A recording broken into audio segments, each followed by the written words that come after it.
Disney is closed until further notice. At 5, we told you executives have had their salaries slashed to try and keep the business on track. That's right, Martha. Meanwhile, the company says it will continue paying its employees through April 18th. But we found out some people who worked on Disney projects have already been laid off. They reached out to investigative reporter Darlene Jones. She reports their pay stopped when Disney closed 2 weeks ago. Samantha Kalunga fell in love the moment she delivered her newborn son exactly a month ago. 2 weeks later, she was laid off from Buena Vista Construction Company, which does some Disney construction, park maintenance, and repairs. And the type of work that we do get laid off. But usually we know it's coming and we're a little bit more prepared for it. This just came up out of nowhere. Buena Vista Construction Company is an indirect subsidiary of the Walt Disney Company. Union leaders believe the construction company should have been required to continue paying its workers, considering money now available from federal and state agencies. Most of the small businesses in the construction industry are used to laying their workforce off in a response to a slowed down economy. So they already reacted before the government did. Some major public construction projects like the I-4 and Orlando International Airport expansions continue. And in a statement, FDOT signaled no plans to stop, stating in part, if traffic decreases are realized, construction teams may revise lane closures and nighttime operations to maximize the opportunity to complete projects earlier than anticipated. Too many members have had to choose between going to work and paying their bills, which is critically important as well, and also the fear of working side by side. That fear amplified in Samantha's home, where she's now waiting for a bailout from an overwhelmed unemployment system, and that check won't come with insurance needed for her newly expanded family. I have to pay out of pocket. A harsh reality for her and so many more people. I'm told that when you look at painters alone out there, you're talking about more than 300 people. And so this really has the potential to impact hundreds, if not thousands of people in this sector alone. Reporting live from Orange County, Darlene Jones, Channel 9 Eyewitness News. All right, just so heartbreaking. Thank you, Darlene. Governor Ron DeSantis announced an executive order to allow hospital and law enforcement agencies to bring back recently retired workers to help in the battle against COVID-19. You could have somebody in a police force or at the sheriff's department who gets exposed, exposes others, and then they got to self-isolate for 14 days. Well, you lose manpower very quickly. So I think this is one way to give some folks some flexibility. The governor also issued a safer at home order for Southeast Florida. That includes Miami-Dade, Broward, Palm Beach, and Monroe counties. The safer at home message is simply stay home and avoid contact with other people.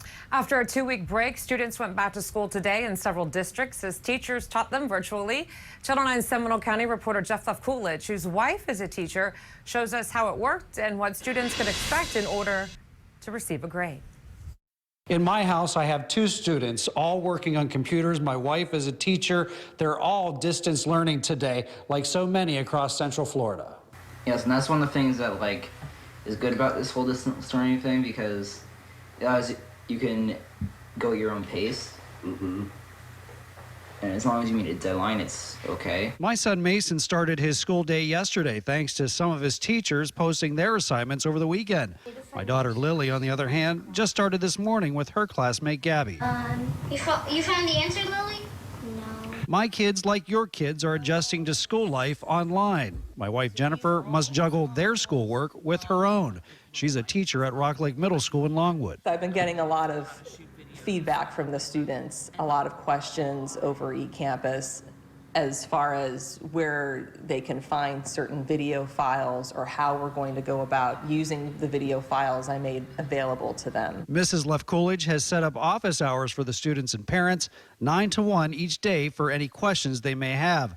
The good thing about the lessons is the students can always go back. They can either go back and watch a video if that's what the teacher has provided. If the teacher has provided more of a textual material that's in those lesson pages, they can go back and reread and look at all of that information. And teachers can see who is doing the work, and at the end of the week, they must submit a form showing who hasn't been doing the work. So often I hear from parents who say, my student didn't know how to do this. And that's because they're going right to those assignments. So they absolutely need to look at the lesson pages in order to know what to do. Besides some opening glitches with logging into the system this morning, the district says that things began to run smoother as the day progressed, but they do expect glitches throughout this process. Reporting in Winter Springs, Jeff Left-Coolidge, Channel 9 Eyewitness News.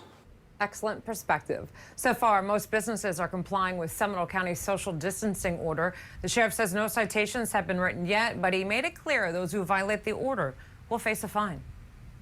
I'm really serious about this. We will absolutely cite businesses for not complying with this executive order. We think it's incredibly important that people take the seriousness of this epidemic.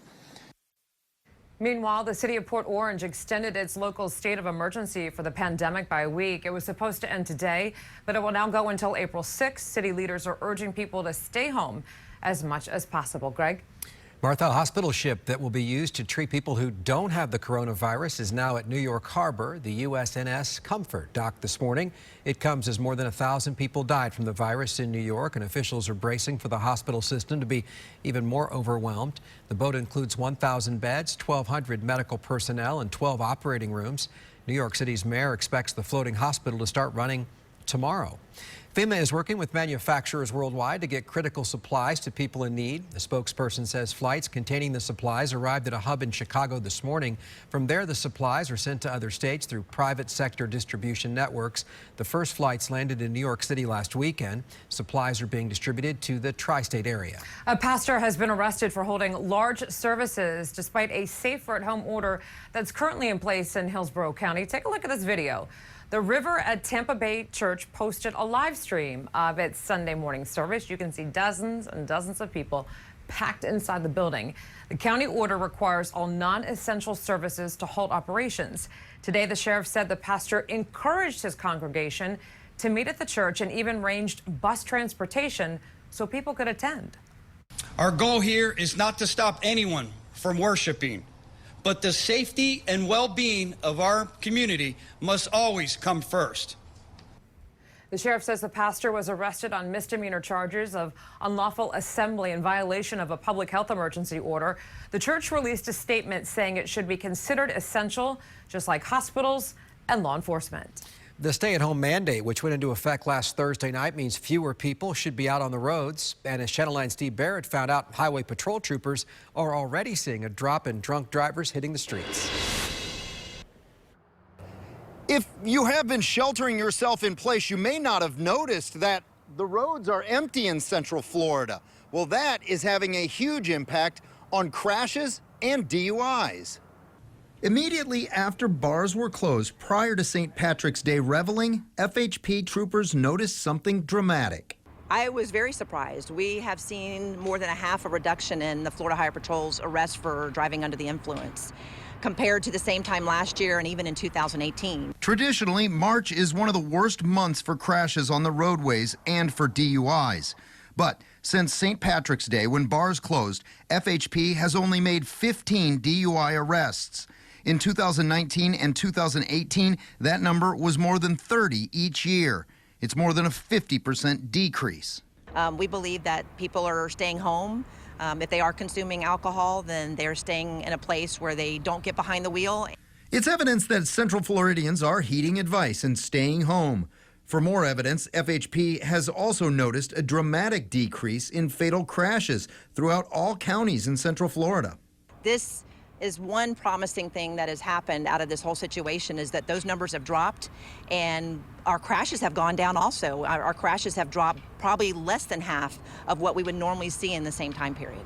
And troopers realize this is most likely a very temporary thing, but they also wonder if attitudes might change. I mean, if we're all willing to lock ourselves away in our homes to protect others, why wouldn't we lock ourselves out of our cars when we're drunk? In Orlando, Steve Barrett, Channel 9 Eyewitness News. FHP crash statistics show that troopers have investigated 1/3 fewer crashes overall in these last 2 weeks, and resulting in about half as many fatalities as well. The Orange County Sheriff's Office, who does all final DUI lab breath tests, also saw its numbers more than cut in half. We've been hearing a lot about this from people trying to make isolation a little easier for senior citizens, but in Virginia, one senior living community gathered to boost the spirits of everyone else. Here's reporter Heather Caitlin.